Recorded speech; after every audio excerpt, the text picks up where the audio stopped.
एक दिवस मी इंस्टाग्रामवर श्रद्धाचं रील बघत होते आणि त्या रीलमध्ये मी नोटीस केलं की तिने पल्मोनाचा नेकलेस घातलाय. त्याच्यावर श्रद्धाने रिप्लाय केला होता की मला तर इतका आवडलाय की मी 5-6 अजून मागवले आहेत या ब्रँडकडून. आणि मग श्रद्धाने मला पर्सनली मेसेज केला. आणि सो पल्मोनाज हे ॲक्च्युली आमच्या नावाचं कॉम्बिनेशन आहे. श्रद्धा भेटली तेव्हा मी 8 महिने प्रेग्नंट होते. सो आम्ही ऑफिसमध्येच एक छोटीशी नर्सरी बनवली होती. प्रेग्नन्सी हे काहीतरी वेगळं आहे असं मी त्याला ट्रीटच केलं नाही. मी जनरली जिम करते किंवा पिलाटेस करते. मला ऑनेस्टली असं वाटतं की तुमची मुलं तुमच्याकडे बघूनच शिकतात. खरं तर माझे रोल मॉडेल आहेत माझे सासरे. नमस्कार, मी राखी. आज जागतिक महिला दिन आणि त्याच निमित्ताने आपण गप्पा मारणार आहोत उद्योजिका पल्लवी मोहाडीकर यांच्यासोबत. बॉलिवूड स्टार श्रद्धा कपूरला जिच्या बिझनेस आयडियानं प्रभावित केलं, जिच्यामुळं श्रद्धा कपूरला बिझनेस करण्याची प्रेरणा मिळाली, अशा पल्लवी मोहाडीकर आज आपल्यासोबत आहे आणि आज आपण त्यांचा हा सगळा प्रवास जाणून घेणार आहोत.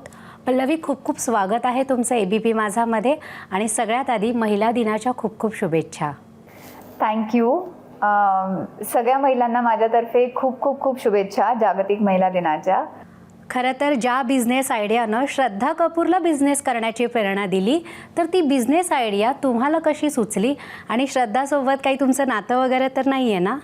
माझं आणि श्रद्धाचं दूरपर्यंत काहीच नातं नव्हतं आणि मी एक तिची एकदम डाय हार्ड फॅन आहे. जेव्हा मी बिझनेस सुरू केला तेव्हा जसं मी तुम्हाला सांगितलं की सगळ्यात मोठं चॅलेंज होतं की डेमी फाईन ज्वेलरी काय आहे हे लोकांपर्यंत पोहोचवणं, त्याचे काय फायदे आहेत ते लोकांपर्यंत पोहोचवणं. आणि अगदी डे 1 पासून मला माहिती होतं की ह्याच्यासाठी मला कोणीतरी सेलिब्रिटी लागणार आहे आणि ती सेलिब्रिटी श्रद्धा कपूरच असणार आहे. श्रद्धा कपूरची जर तुम्ही पोझिशनिंग बघाल तर श्रद्धा पण खूप क्लासी आहे, खूप ग्लॅमरस आहे, पण खूप रिचेबल आहे. म्हणजे ती तिच्या फॅन्सची कंटिन्युअस टचमध्ये असते, त्यांच्याशी बोलत असते. आणि मी तिला खूप आधीपासून फॉलो करते आणि ही तिची जी हा जो तिचा स्वभाव आहे हा मला खूप आवडायचा. आणि मला खूप असं वाटायचं की जर पल्मोनासाठी कोणी परफेक्ट फेस असेल तर तो श्रद्धा कपूरच असेल.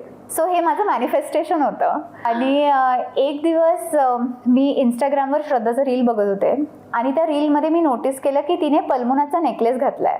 आणि पहिल्यांदा तर मला बिलीव्हच नाही झालं.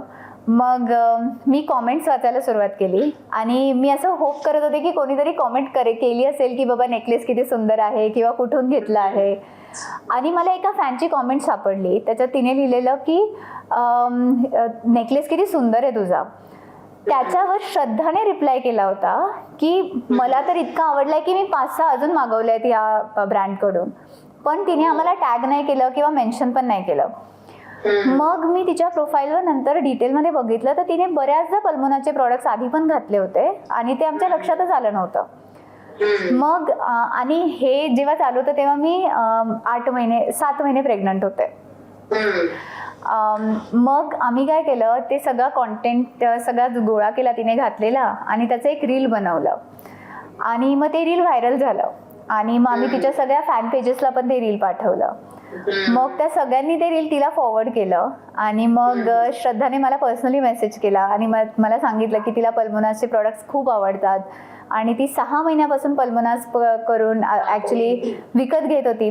आम्ही इनफॅक्ट आमच्या ऑर्डर्समध्ये पण जाऊन चेक केलं आणि आम्हाला एक कस्टमर सापडली S कपूर, जी आमच्याकडून 6 महिन्यापासून प्रॉडक्ट्स विकत घेत होती. मग जेव्हा तिने मला मेसेज केला पर्सनली, मग आम्ही नंबर शेअर केला इंस्टाग्रामवर. मग आम्ही व्हॉट्सॲपवर कनेक्ट झालो. मग व्हॉट्सॲपवर बऱ्यापैकी आमच्या गप्पा झाल्या. मग ह्या सगळ्या गप्पांमध्ये मी तिला म्हटलं आपण भेटूयात. मग ती म्हटली हो. मग आमचं लगेचच ठरलं भेटायचं. मग आम्ही मुंबईला गेलो आणि मग आम्ही एक दिवस पूर्ण तिच्यासोबत होतो. खरं तर श्रद्धा कपूरकडे बघायला गेले तर अनेक ऑप्शन्स आहेत बिझनेस सुरू करण्यासाठी, पण तिने निवड केली ती पल्मोनाजची. तर याच्यातली कुठली अशी गोष्ट आहे जी तिला सगळ्यात जास्त भावली? तिला 2 गोष्टी खूप जास्त अट्रॅक्टिव्ह वाटल्या पल्मोनाजच्या. एक म्हणजे पल्मोनाजच्या डिझाईन्स. आमच्या डिझाईन्स खूप युनिक आणि खूप वेगळ्या असतात, पण येट मिनिमल असतात. म्हणजे तुम्ही लिटरली एव्हरीडे घालू शकतात. तुम्ही सेम नेकलेस साडीवर पण घालू शकतात आणि सेम नेकलेस ब्लेझरवर पण घालू शकतात. सो खूप वर्सटाईल डिझाईन्स असतात. आणि ती म्हणत होती की मला डिझाईन्स इतक्या आवडल्या आणि जेव्हा मी बघितलं की मला म्हणजे ही डिझाईन जर मी गोल्डमध्ये बनवायला गेले तर मला कमीत कमी 60-70 हजार लागतील, पण ती मला 2000त मिळते. ती मी रोज घालू शकते आणि ती इतकी सुंदर दिसतेय, सो वाय नॉट. म्हणजे हे तिचे वर्ड्स होते. तुमचे हे दागिने श्रद्धा कपूरपर्यंत कसे पोहोचले? सो इंस्टाग्रामवर मी ॲक्च्युली एक व्हिडिओ टाकला होता, डेमिफाईन काय असतं हे एक्सप्लेन करणारा. तो व्हिडिओ तिने बघितला आणि मग तिला ते खूप इंटरेस्टिंग वाटलं आणि मग तिने आमच्याकडून पहिली ऑर्डर प्लेस केली. आणि मग जसे तिला डिझाईन्स मिळाल्या आणि मग तिला सारखं इंस्टाग्रामवर पल्मोनाज दिसत राहिलं, तिला आवडायचं, ती ऑर्डर करायची, असं 5-6 महिने चाललं. श्रद्धा कपूर सारख्या मोठ्या अभिनेत्रीनं पार्टनरशिपसाठी तयार होणं खरं तरी खूप मोठी गोष्ट आहे. तर तिचा बिझनेस मागचा थॉट काय होता, विचार काय होता? खरं सांगू का, हे अगदी म्हणजे ऑर्गॅनिकलीच झालं. तिने पण नाही विचारलं, मी पण नाही विचारलं, आम्ही दोघांचं असं झालं की चला करूयात.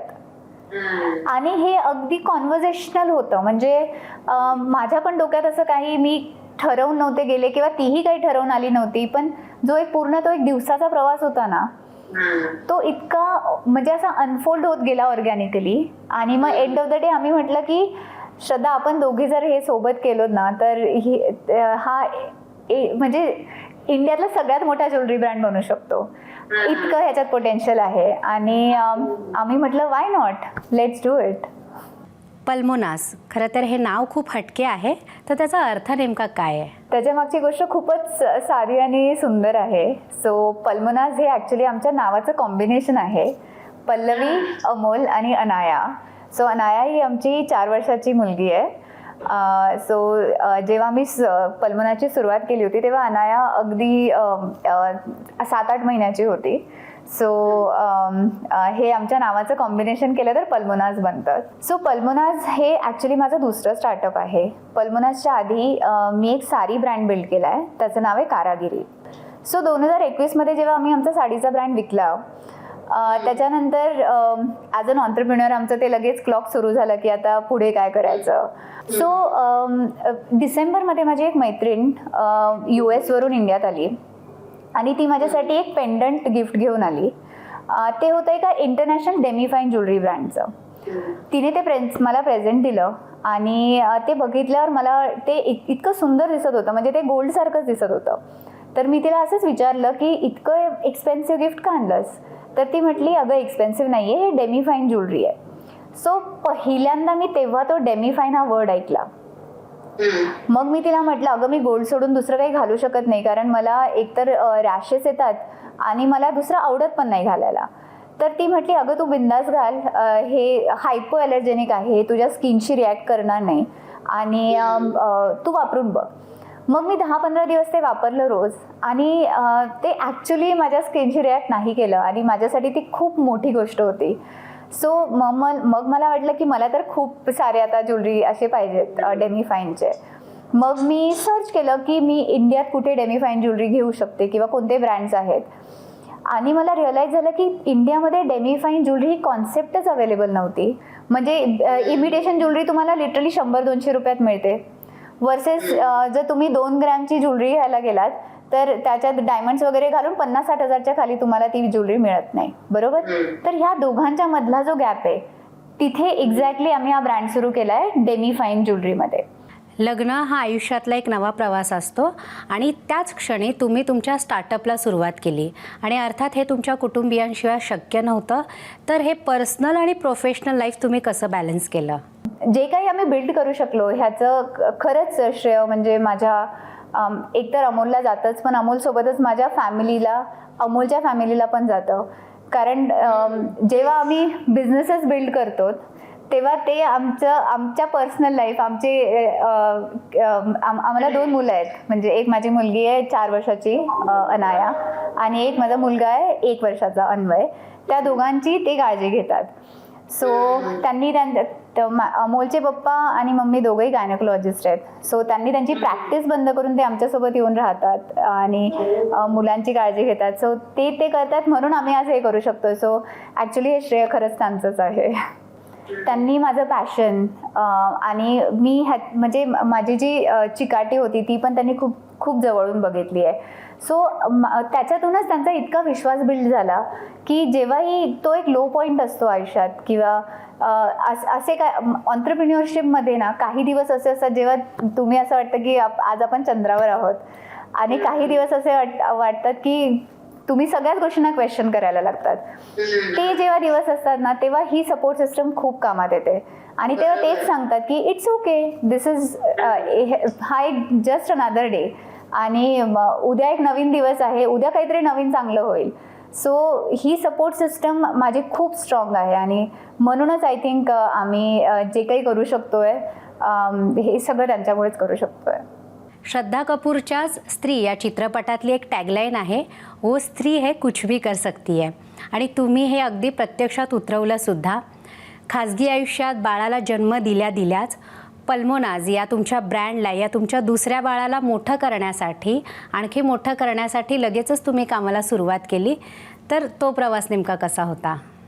सो अन्वयला मी डिलिव्हर केलं 27 फेब्रुवारीला, आणि 6 मार्चला आमचं ऑलरेडी कॅम्पेन प्लॅन्ड होतं, ज्याच्यामध्ये आम्ही श्रद्धाला अनाऊन्स करणार होतो आमची पार्टनरशिप श्रद्धासोबतची. तर श्रद्धा भेटली तेव्हा मी 8 महिने प्रेग्नंट होते, आणि 27 फेब्रुवारीला माझी डिलिव्हरी झाली. 6 मार्चला आम्हाला श्रद्धाची पार्टनरशिप अनाऊन्स करायची होती. सो मला 4 मार्चपासूनच ऑफिसला यायला लागलं अन्वयला घेऊन. सो अन्वय अगदी म्हणजे 5-6 दिवसाचा असल्यापासून माझ्यासोबत ऑफिसला येतोय. सो आम्ही ऑफिसमध्येच एक छोटीशी नर्सरी बनवली होती. सो अन्वय आणि आयदर माझे पेरेंट्स किंवा अमोलचे पेरेंट्स असे आम्ही सगळे जण एकत्र ऑफिसला येत होतो, आणि हे जवळपास आम्ही 8 ते 9 महिने केलं, जोपर्यंत अन्वय म्हणजे पूर्णपणे माझ्यावर डिपेंडंट होता. सो अगेन फॅमिली सपोर्ट खूप खूप जास्त होता. म्हणजे दिवसभर माझ्यासोबत येऊन ऑफिसमध्ये थांबणं त्यांच्यासाठी ॲक्च्युली खूप मोठी गोष्ट आहे, आणि त्यांनी खरंच माझ्यासाठी खूप केलं आहे. सो ह्या सपोर्टमुळेच ॲक्च्युली मी हे सगळं करू शकले. म्हणजे माझी पहिली डिलिव्हरी पण आणि दुसरी डिलिव्हरी पण हा एक माझ्या आयुष्याचा इंटिग्रल पार्टच आहे. सो मी कधीच त्याला असं वेगळं काहीतरी वेगळा इव्हेंट झाला आहे माझ्या आयुष्यातला असं ट्रीट केलं नाही. हे सगळं नॅचरल आहे, हे होणारच आहे. ह्याच्यामुळे माझं काम थांबलं नाही पाहिजे किंवा कशावर अफेक्ट झाला नाही पाहिजे. हे इनडिरेक्टलीच म्हणजे अनकॉन्शियसलीच ते माझ्या डोक्यात नेहमी चालत राहिलं. सो इनफॅक्ट मी शेवटच्या दिवसापर्यंत ऑफिसला आले, इथूनच मी हॉस्पिटलला गेले. सो हा प्रवास माझ्यासाठी मी कधी असं प्रेग्नन्सी हे काहीतरी वेगळं आहे असं मी त्याला ट्रीटच केलं नाही. म्हणजे हे माझ्या नॉर्मल लाईफचा एक पार्ट आहे आणि ते होत राहील. सो हाच नेहमी थॉट प्रोसेस माझ्या म्हणजे तशी मी कंडिशनिंग केली होती ऑलरेडी स्वतःची. इतका मोठा बिझनेस सांभाळताना तुम्ही तुमच्या फिटनेसबद्दलही तितकेच जागरूक आहात. तर तुमच्या फिटनेसचं रहस्य नेमकं काय आहे? मला असं वाटतं की तुम्ही स्वतःला तो 1 तासाचा वेळ दिलाच पाहिजे. सगळ्या महिलांनी दिला पाहिजे. तुम्ही जॉब करत आहात, स्वतःचा बिझनेस करत आहात किंवा होममेकर आहात, इरिस्पेक्टिव्ह ऑफ दॅट तुम्ही तो 1 तासाचा वेळ स्वतःला दिला पाहिजे, ज्याच्यात तुम्ही वाचन करा, फिटनेस परस्यू करा. ते वेगवेगळ्या प्रकारे करू शकतात. तुम्ही योगा करू शकतात, जिम करू शकतात किंवा जे तुम्हाला आवडतं ते करू शकतात. सो हा माझ्या आयुष्यातला अनसेड रूल नेहमीच राहिला आहे की तो मॉर्निंगचा 1 तास हा माझा स्वतःचा असतो. मी जनरली जिम करते किंवा पिलाटेस करते. पल्लवी, तुमच्यासारख्या अनेक महिला आहेत ज्यांची खूप मोठी स्वप्न आहेत आणि त्यांना नवं काहीतरी करू पाहायचं आहे. तर अशा महिलांना तुम्ही काय सांगाल? मला असं वाटतं सगळ्यात पहिल्यांदा तर पहिली स्टेप आहे जस्ट डू इट. आपल्याला दिवसातून म्हणजे अगदी ऑफिसमधून घरी जाईपर्यंत अशा 1000 आयडियाज येतात डोक्यात, पण जोपर्यंत तुम्ही त्या आयडियांवर काही काम करत नाही, काही स्टेप्स घेत नाहीत, तोपर्यंत ती आयडिया $1 बिलियन आयडिया नाही बनणार आहे. सो सगळ्यात पहिली तर स्टेप आहे की you have to start acting on it. Secondly help घ्या. म्हणजे जे लोक ऑलरेडी या फील्डमध्ये आहेत, ज्याच्यात तुम्हाला काही करायचं आहे, रीच आउट टू देम, त्यांच्याशी बोला. इंटरनेटवर इतके सगळे रिसोर्सेस आता अवेलेबल आहेत. सो जर तुम्हाला खरंच करायचं असेल तर तुम्ही म्हटल्याप्रमाणे पुरी कायनात जुट जाती आहे to make that happen. So I think आजकालच्या जगामध्ये इतके रिसोर्सेस आपल्याकडे आहेत. आपल्याला जे पाहिजे असतं ते फक्त डिटर्मिनेशन, जिद्द ते करून दाखवायची आणि स्वतःला प्रूव्ह करायची. ह्या 2 गोष्टी असतील तर आय थिंक तुम्ही काहीही करू शकतात आयुष्यात. आयुष्यात तुम्ही कुणाला आदर्श मानता? तुमचा रोल मॉडेल कोण आहे? खरं तर माझे रोल मॉडेल आहेत माझे सासरे, अमोलचे वडील. जेव्हापासून आमचं लग्न झालंय 9 वर्षापासून मी त्यांना खूप जवळून बघितलं आणि त्यांच्याकडून खूप गोष्टी मी शिकल्या आहेत. बिझनेसमध्येच नाहीत पण इन जनरल एक चांगलं ह्युमन बिईंग तुम्ही कसं बनू शकतात, कशा सिच्युएशनमध्ये तुम्ही कसं ॲक्ट करायला पाहिजे, ह्या ज्या सगळ्या छोट्या छोट्या गोष्टी असतात ना ज्या तुम्हाला घडवतात, या गोष्टी मी त्यांच्याकडून खूप शिकले आहे. त्यांना वाचनाची खूप आवड आहे, सो ती माझ्यासाठी खूप मोठं इन्स्पिरेशन होतं. सो आय थिंक खरं तर ते माझे रोल मॉडेल आहेत. तर पल्लवी, थँक्यू सो मच. हा इतका प्रेरणादायी प्रवास तुम्ही आमच्यासोबत शेअर केला आणि तुम्हाला पुढच्या वाटचालीसाठी खूप खूप शुभेच्छा. एबीपी माझा, उघडा डोळे बघा नीट.